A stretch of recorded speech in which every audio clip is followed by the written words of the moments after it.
Hello, আসসালামু আলাইকুম বন্ধুরা, কেমন আছেন? আজকে আপনাদেরকে আমি বুটের ডাল দিয়ে গরু মাংস রান্না করে দেখাবো। আমি মাংসটা বুটের ডাল দিয়ে কষিয়েছি। গরু মাংস এটা ভালো করে কষিয়ে নিয়েছি। আমি আগে মাংসটা কষিয়েছি, তারপর আমি আরেক চুলায় তেলাপা মাছ কুপি দিয়ে রান্না করতেছি এবং বুটের ডাল দিয়ে গরু মাংস রান্না করতেছি। আমি পেঁয়াজ কুচি করেছি সকালে, আরও আমি শাক রান্না করব। এগুলো সব কিছু আমি নিচে রেখে দিয়েছি।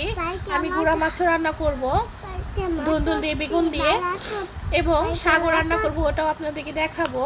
আমি এটা হচ্ছে লাউ চুকলাও ভাজি করব সকালবেলা, কারণ লাউর চুকলাটা অনেক মজা, এবং শাকও আমি রান্না করব সকালবেলা।